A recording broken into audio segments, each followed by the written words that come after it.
بسم اللہ الرحمن الرحیم۔ سورۃ الاحزاب کا رکوع نمبر 4 ہے، اور اس رکوع کے اندر نبی کریم صلی اللہ علیہ وسلم کی ازواج مطہرات کا ذکر ہے۔ پہلے یہ بات گزر چکی ہے کہ جب مسلمانوں کے حالات تھوڑے اچھے ہو گئے تو نبی کریم صلی اللہ علیہ وسلم کی ازواج نے مطالبہ کیا کہ ہمارے نان نفقے میں بڑھوتری اور اضافہ کیا جائے۔ تو اگرچہ یہ مطالبہ ناجائز نہیں تھا،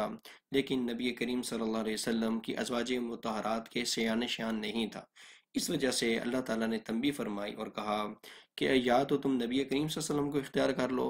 یا پھر دنیاوی زیب و زینت کو اختیار کر لو۔ تو تمام کی تمام جو ازواج مطہرات تھیں انہوں نے نبی کریم صلی اللہ علیہ وسلم کو اختیار کر لیا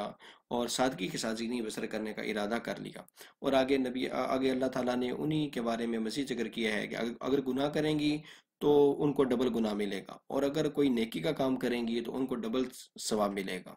تو ان کے بارے میں آگے کچھ احکام ہیں جو ان کے ساتھ خاص نہیں ہیں، بلکہ ان کو کہہ کر تمام مسلمان عورتوں کو اس بات کی تلقین کی گئی ہے۔ یا ایھا النبی قل لازواجک، اے نبی آپ اپنی بیویوں سے کہہ دیجئے، ان کنتن تریدن الحیات الدنیا، کہ اگر تم دنیاوی زندگی چاہتی ہو، وزینتہا اور اس کی زیب و زینت چاہتی ہو، فتعالینا تو تم آ جاؤ، امتعکن میں تمہیں تھوڑا سامان دے دیتا ہوں، واسرحکن سراحا جمیلا اور میں تمہیں اچھے طریقے سے رخصت کر دیتا ہوں۔ یعنی اگر تم میرے ساتھ نہیں رہنا چاہتی تو میں تمہیں پھر طلاق دے دیتا ہوں، اور تمہیں جو ہے جس طرح دوسرے لوگ امیر ہو رہے ہیں تمہیں بھی اس طرح مال و دولت مل جائے گا۔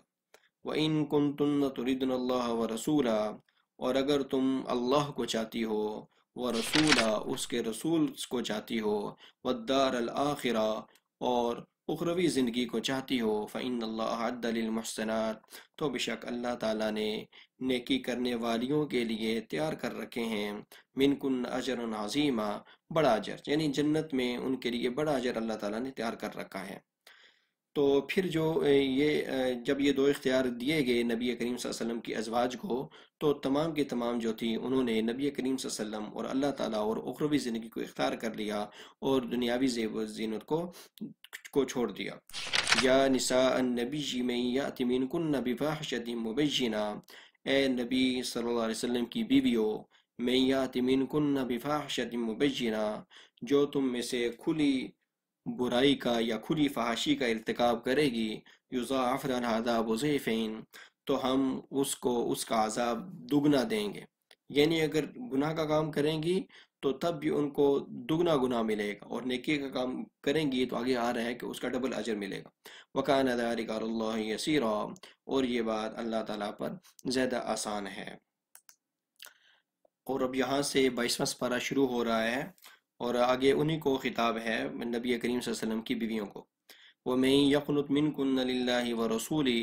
اور جو تم میں سے فرما برداری کرے گی اللہ اور اس کے رسول کی، وَتَعْمَلْ صَالِحًا اور نیک اعمال کرے گی، نُؤْتِهَا أَجْرَهَا مرتين تو ہم اس کو اس کا اجر 2 مرتبہ دیں گے، یعنی دگنا اجر دیں گے۔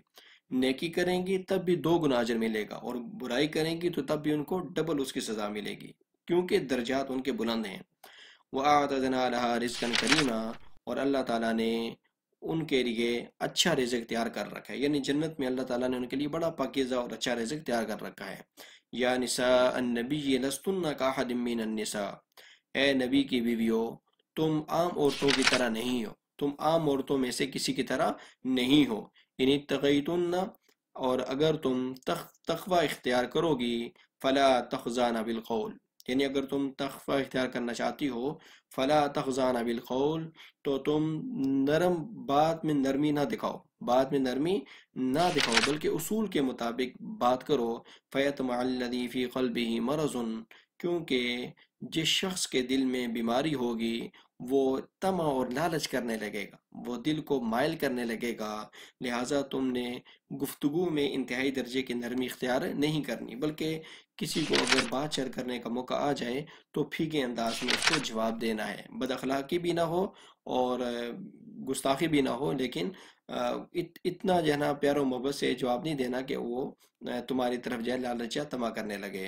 اور یہ نبی کریم صلی اللہ علیہ وسلم کی اگرچہ عورتوں کو خطاب ہے، لیکن تمام مسلمان عورتوں کو بھی اس بات کی تلقین کی جا رہی ہے۔ وَقُلْنَ قَوْلًا مَعْرُوفًا، اور تم اچھی بات کرو، معروف یعنی معروف طریقے کے مطابق، اصول کے مطابق بات کرو۔ وَقَرْنَ فِي بُيُوتِكُنَّ، اور اپنے گھروں میں ٹھہری رہو، یعنی یہ مطلب نہیں ہے کہ گھروں سے باہر نکلنا جائز نہیں ہے، بلکہ مطلب یہ ہے کہ عورت کا جو اصل مقصد ہے وہ اپنی اولاد کی پرورش ہے، وہ اس کا مقصد ہے، تو لہٰذا وہ اپنے گھر کو زیادہ اہمیت دینا اس کے لیے ضروری ہے۔ وَلَا تَبَرَّجْنَ تَبَرُّجَ الْجَاهِلِيَّةِ الْأُولَىٰ، اور تم پہلی جاہلیت کی طرح زیب و زینت کا اظہار نہ کرو، یعنی جس طرح جاہلیت میں بے پردگی کیا کرتی تھیں، اب اس طرح کی جاہلیت والی زیب و زینت کا اظہار نہیں جائز۔ وَأَقِمْنَ الصَّلَاةَ، اور نمازوں کو قائم کرو۔ وَآتِينَ الزَّكَاةَ، اور زکوٰۃ دیتی رہو۔ وَأَطِيعْنَ اللَّهَ وَرَسُولَهُ، اور اللہ اور اس کے رسول کی فرما برداری اور اطاعت کرتی رہو۔ إِنَّمَا يُرِيدُ اللَّهُ لِيُذْهِبَ عَنْكُمُ الرِّجْسَ، بے شک اللہ تعالیٰ چاہتا ہے لِيُذْهِبَ عَنْكُمُ الرِّجْسَ، کہ تاکہ تم سے گندگی کو دور کر دے، اہل البیت، تمام اہل بیت سے، وَيُطَهِّرَكُمْ تَطْهِيرًا، اور تمہیں بالکل پاک کر دے۔ اہل بیت کے اندر نبی کریم صلی اللہ علیہ وسلم کے ازواج مطہرات اور نبی کریم صلی اللہ علیہ وسلم کی جو اولاد ہے وہ داخل ہے، جس طرح کہ حضرت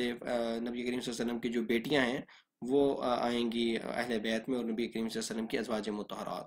وَاذْكُرْنَ مَا يُتْلَىٰ فِي بُيُوتِكُنَّ مِنْ آيَاتِ اللَّهِ وَالْحِكْمَةِ، اور تم یاد کرو ما یتلیٰ فی بیوتکن،